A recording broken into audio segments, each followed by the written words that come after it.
रीढ़ की हड्डी के फ्रैक्चर के बाद स्पाइनल कॉर्ड को चोट लगने की वजह से नर्व्स दब जाती हैं और कुछ नर्व्स कट जाती हैं और कुछ एक नर्व्स चोटिल हो जाती है। उसी की वजह से रीढ़ की हड्डी में चोट लगने वाले स्थान से नीचे का हिस्सा सुन्न हो जाता है और बिल्कुल भी काम नहीं करता है। यह सब चोट की गंभीरता पर निर्भर करता है। शुरुआती समय में कम चोट वाले और ज्यादा चोट वाले मरीजों की कंडीशन दोस्तों एक जैसी होती है। देखा गया है कि कम चोट वाले मरीज भी इलाज की अनभिज्ञता की वजह से ऑपरेशन के बाद की जाने वाली एक्सरसाइज नहीं करते हैं। उसी एक्सरसाइज की कमी की वजह से मरीज अपना जीवन बिस्तर पर गुजारने को विवश हो जाते हैं। दोस्तों, अगर वह सही समय पर सही एक्सरसाइज कर ले तो उनके अंदर रिकवरी के चांसेस जल्दी होते हैं क्योंकि उनको चोट कम लगी है। हेलो दोस्तों, मैं आपका दोस्त डॉक्टर राजकुमार बारोलिया। रीढ़ की हड्डी में चोट के मरीजों को नियमित एक्सरसाइज करवानी चाहिए। एक्सरसाइज करने से शरीर के अंगों में ब्लड सर्कुलेशन बना रहता है, जॉइंट्स और मसल्स में अकड़न नहीं आती है और मसल्स को खराब होने से बचाया जा सकता है। रीढ़ की हड्डी की चोट के बाद पक्षाघात के कारण कई व्यक्ति शारीरिक रूप से कम सक्रिय हो जाते हैं, यानी कि चोट के बाद में पैरों का मूवमेंट कम होता है, बॉडी का मूवमेंट कम होता है। जब आप नियमित रूप से नहीं चलते हैं तो आपकी मांसपेशियां सिकुड़ जाती है और जोड़ सख्त हो जाते हैं और आपके पैरों में जो खून वो जमा होने लगता है, यानी कि ब्लड सर्कुलेशन कम हो जाता है, एक जगह ठहर जाता है। दोस्तों, आज हम इस वीडियो में मैं आपको कुछ ऐसी महत्वपूर्ण एक्सरसाइज बताऊंगा जिनको करने से रीढ़ की हड्डी की चोट के मरीजों को बहुत ही ज्यादा फायदा होगा और रिकवरी प्रोसेस भी तेज होगा। जॉइंट्स की अकड़न भी दूर होगी और मसल्स भी खराब होने से बचेगी और दोस्तों ब्लड सर्कुलेशन भी पैरों में अच्छा होने लगेगा। दोस्तों, अगर आपने अब तक हमारे YouTube चैनल को सब्सक्राइब नहीं किया है तो जरूर कर लें और बेल आइकन को दबाना नहीं भूलें, क्योंकि मैं आगे भी ऐसे कई वीडियो लेके आऊंगा जिनसे आप अपनी बीमारी को समझ सकेंगे और उसका इलाज भी दोस्तों अच्छे से करवा सकेंगे। दोस्तों, प्रत्येक रीढ़ की हड्डी की चोट के रोगियों को अपने स्वास्थ्य को अच्छा बनाए रखने के लिए पैरों की नियमित एक्सरसाइज करवानी चाहिए जिनके दोनों पैर काम नहीं कर रहे हैं। अगर दोनों हाथ दोनों पैर काम नहीं कर रहे हैं तो उनको दोनों हाथों दोनों पैरों की भी एक्सरसाइज नियमित रूप से करवानी चाहिए। दोस्तों, अगर आपके पैर पूरी तरीके से लकवाग्रस्त हैं और आप अपनी इच्छा से उन्हें हिला डुला नहीं सकते हैं तो भी आपको एक्सरसाइज करवानी दोस्तों बहुत ही जरूरी हो जाती है, क्योंकि नहीं करवाने की वजह से muscles wasting, spasticity, blood clotting और बाद में दर्द भी उत्पन्न हो सकता है। इसलिए एक्सरसाइज करने से इन सभी चीजों से आप बच सकते हैं।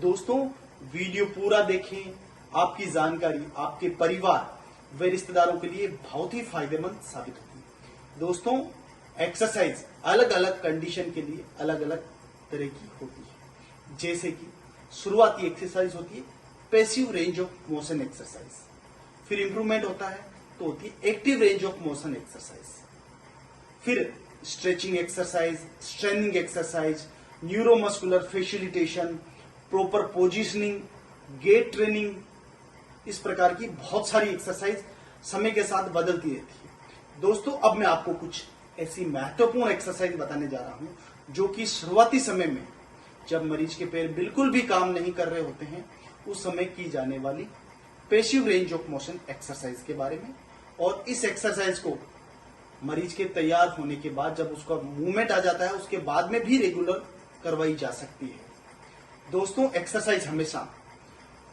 प्रशिक्षित विशेषज्ञ फिजियो से ही करवानी चाहिए या उसके बताए अनुसार परिवार के सदस्यों को मरीज को करवानी चाहिए। हमेशा झोला छाप और अप्रशिक्षित से इलाज करवाने से दोस्तों बचना चाहिए। क्योंकि उनसे इलाज कराने से आपको हानि हो सकती है। आप इम्प्रूवमेंट की बजाय आप हमेशा के लिए बिस्तर पर जिंदगी गुजारने को विवश हो सकते हैं। दोस्तों, आज इस वीडियो में मैं आपको कुछ ऐसी इंपॉर्टेंट एक्सरसाइज बताऊंगा जो कि रीढ़ की हड्डी के फ्रैक्चर के बाद पेशेंट को करवानी चाहिए।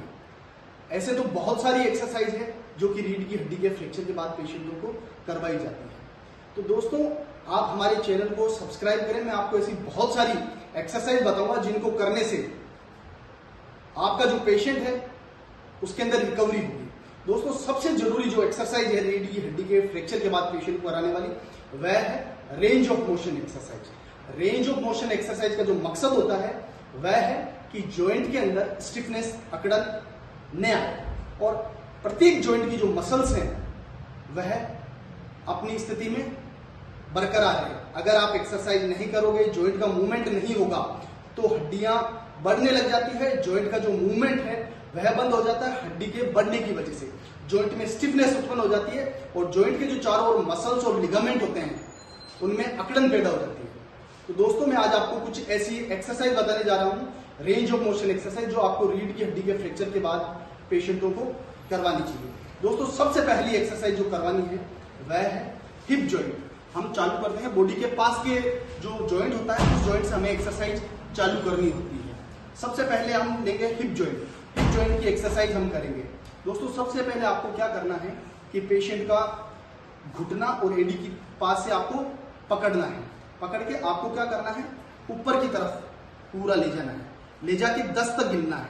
फिर वापस, ये हो गया हिप जॉइंट का फ्लेक्शन। फिर आपको करना है सीधा पूरे पैर को एक्सटेंशन। वापस 10 तक गिनना है सीधा करके, फिर वापस पूरा मोड़ के 10 तक गिनना है।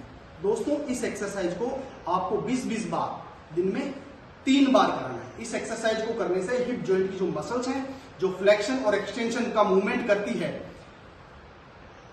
उनके अंदर स्टिफनेस, अकड़न नहीं आएगी और उनके अंदर जो ब्लड सर्कुलेशन है वह भी जॉइंट के अंदर चालू रहेगा, उन मसल्स के अंदर भी ब्लड सर्कुलेशन चालू रहेगा और उसकी वजह से जो रिकवरी प्रोसेस है वह तेज होगा। तो दोस्तों, आप देख सकते हैं कि फर्स्ट एक्सरसाइज हिप जॉइंट का फ्लेक्शन और extension, range of motion exercise के अंदर हम जो कर रहे हैं वह है फ्लेक्शन और एक्सटेंशन। दोस्तों, दूसरी जो हिप जॉइंट की एक्सरसाइज है वह है हिप जॉइंट का एब्डक्शन। शरीर से पैर को दूर ले जाना एब्डक्शन और पास में लेके आना एडक्शन। दोस्तों, दोनों स्थिति में आपको पास लाके भी 10 तक गिनना है और जितना दूर आप ले जा सकते हैं उतना दूर ले जा करके भी आपको 10 तक गिनना है। दोस्तों, यह एक्सरसाइज भी आपको 20-20 बार दिन में 3 बार जरूर करनी है। इस एक्सरसाइज को करने से हिप जॉइंट की एडक्टर्स और एब्डक्टर्स मसल्स हैं वह भी एक्टिव रहेंगी और जो एडक्शन और एब्डक्शन के अंदर जो लिगामेंट्स वगैरह वर्क करते हैं तो उनका भी रेंज ऑफ मोशन बराबर रहेगा, उनके अंदर भी ब्लड सर्कुलेशन चालू रहेगा। तो दोस्तों, आपको यह एक्सरसाइज भी 20-20 बार दिन में 3 बार करनी है। दोस्तों, अब मैं आपको अगली एक्सरसाइज जो बताने जा रहा हूं वह है हिप जॉइंट का इंटरनल और एक्सटर्नल रोटेशन। आपको क्या करना है दोस्तों, पैर के घुटने को दबाना है और पैर को अंदर की तरफ ऐसे मोड़ना है, रोक के 10 तक गिनना है, फिर वापस बाहर की तरफ लाके 10 तक गिनना है। इंटरनल और external rotation of the hip joint. Hip joint का जो इंटरनल और एक्सटर्नल रोटेशन करने वाली जो मसल्स हैं वह अच्छे से स्वस्थ रहेंगी, उनके अंदर ब्लड सर्कुलेशन रहेगा चालू और हिप जॉइंट के अंदर जो इंटरनल और एक्सटर्नल रोटेशन करते समय अगर कहीं हड्डी में स्टिफनेस आई है, अकड़न आई है, तो वह भी नहीं आएगी। तो दोस्तों, आप देख सकते हैं कि हिप जॉइंट का इंटरनल और एक्सटर्नल रोटेशन किस प्रकार से किया जा सकता है। अंदर की तरफ मोड़ना है और बाहर की तरफ लेके आना है। दोस्तों, इस एक्सरसाइज को भी 20-20 बार दिन में 3 बार आपको जरूर करना है। इसके बाद हम लेते हैं नी जॉइंट। हिप जॉइंट के बाद नी जॉइंट की एक्सरसाइज करेंगे। नी जॉइंट के लिए आपको क्या करना है, घुटने के नीचे से आपको पकड़ना है, पकड़ के फिर आपको पूरा ऊपर की तरफ ले जाना है। ये हो गया नी का एक्सटेंशन। एक्सटेंशन क्वाड्रिसेप्स मसल्स करती है और नी का जो फ्लेक्शन है वह करती है हैमस्ट्रिंग मसल्स। दोस्तों, इस तरीके से आपको नीचे लाके भी 10 तक गिनना है और ऊपर तक ले जाकर भी आपको 10 तक गिनना है। दोस्तों, इस एक्सरसाइज को भी आप प्रत्येक एक्सरसाइज को 20-20 बार दिन में 3 बार करें। इस एक्सरसाइज को करने से नी के जॉइंट के अंदर स्टिफनेस नहीं आएगी, नी की जॉइंट में ब्लड सर्कुलेशन चालू रहेगा और आराम से। अगर आप एक्सरसाइज नहीं करेंगे तो इसके अंदर स्टिफनेस और अकड़न आ जाती है। तो दोस्तों आप देख सकते हैं इस एक्सरसाइज को भी आपको 20-20 बार दिन में 3 बार करना है। ये हो गया नी जॉइंट का फ्लेक्शन और एक्सटेंशन, एक्सटेंशन और फ्लेक्शन दोनों। दोस्तों इस एक्सरसाइज को भी 20-20 बार आपको दिन में 3 बार करना है। दोस्तों अगली जो एक्सरसाइज कर रहे हैं नी जॉइंट के बाद में, वह है एंकल जॉइंट। एंकल जॉइंट के अंदर मूवमेंट होता है डोर्सिफ्लेक्शन और प्लांटार फ्लेक्शन। दोस्तों आपको क्या करना है कि पंजे को पकड़ ऊपर की तरफ दबाना, ऊपर की तरफ दबा के 10 तक गिनना है और फिर वापस नीचे की तरफ। दोस्तों इस एक्सरसाइज प्लांटार फ्लेक्शन, इस एक्सरसाइज को करने से एंकल जॉइंट में स्टिफनेस नहीं आएगी। दोस्तों देखा गया है कि पेशेंट के रीढ़ की हड्डी के फ्रैक्चर के बाद बिठाने से, जैसे पेशेंट को और तो बॉडी का कोई मूवमेंट हो या नहीं हो, बैठता है तो उससे हिप जॉइंट के जो मूवमेंट है बैठने से लेटने से फ्लेक्शन एक्सटेंशन नी का और हिप का हो जाता है, लेकिन एंकल जॉइंट का कोई मूवमेंट नहीं होता है। उसकी वजह से ज्यादातर पेशेंट के अंदर देखा गया है कि एंकल जॉइंट स्टिफ हो जाता है, वहां पे हड्डियां बढ़ने लग जाती है और एंकल जॉइंट का मूवमेंट कंप्लीटली खत्म हो जाता है। तो दोस्तों इस एक्सरसाइज को कराना बहुत ही ज्यादा जरूरी है पेशेंट को, डोर्सिफ्लेक्शन और प्लांटार फ्लेक्शन। ठीक है दोस्तों, फिर हम चालू करते हैं एंकल जॉइंट का इन्वर्जन और इवर्जन। बाहर की तरफ ले जाना है, फिर अंदर की तरफ लेके आना है। दोस्तों 10 गिने तक आपको रोक के रखना है, फिर बाहर की तरफ ले जाके 10 तक रोक के रखना है। दोस्तों इस एक्सरसाइज को भी आप 20-20 बार दिन में 3 बार कर सकते हैं। इस एक्सरसाइज को करने से आपके एंकल जॉइंट के अंदर स्टिफनेस और अकड़न नहीं आएगी। दोस्तों एंकल जॉइंट के बाद नंबर आता है पैर की अंगूठे और अंगुलियों का, टोज का। आपको क्या करना है दोस्तों, सबसे पहली एक्सरसाइज टोज की है, वह है अबडक्शन एडक्शन। अबडक्शन का मतलब दूसरी अंगुली से, एक अंगुली से दूसरी अंगुली को दूर ले जाना और दूसरी अंगुली के पास लाना, एडक्शन। तो दोस्तों इस एक्सरसाइज को भी आप 20-20 बार दिन में 3 बार करें। हर एक अंगुली को दूसरी पास वाली अंगुली के पास लाना है और दूर ले जाना है। हर एक अंगुली का मूवमेंट आपको करना है। दोस्तों आप देख सकते हैं इस वीडियो के अंदर अच्छे से। इस एक्सरसाइज को भी आपको 20-20 बार दिन में 3 बार करना है। हर एक, इस वीडियो में मैं आपको दोस्तों 2-2 बार करके दिखा रहा हूं, लेकिन आपको हर एक अंगुली का 20-20 बार मूवमेंट करना है। ये होगी एडक्शन और अबडक्शन। दोस्तों अब आपको करना है पैर की अंगुलियों का, टोज का फ्लेक्शन और एक्सटेंशन। आप एक साथ में पैर की अंगुलियों को ऊपर की तरफ दबाएंगे तो ये होगा टोज का एक्सटेंशन और नीचे की तरफ दबाएंगे ये होगा फ्लेक्शन। दोस्तों इस एक्सरसाइज को भी आपको 20-20 बार दिन में 3 बार करना। इस एक्सरसाइज को करने से आपके एंकल जो टोज है, टोज की अंगुलियों के जो बीच में जो मूवमेंट है वह बना रहेगा। तो दोस्तों आप देख सकते हैं इस एक्सरसाइज को भी आपको 20-20 बार करना है।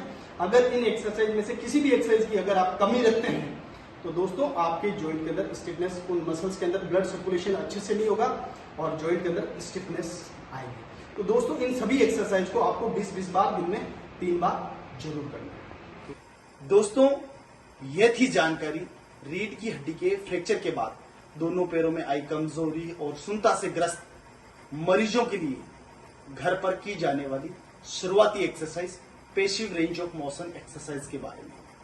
दोस्तों अगर आपने अब तक हमारे YouTube चैनल को सब्सक्राइब नहीं किया है तो जरूर कर लें। जानकारी अच्छी लगी हो तो अपने दोस्तों के साथ इस वीडियो को दोस्तों जरूर शेयर करें। धन्यवाद दोस्तों, जय हिंद दोस्तों।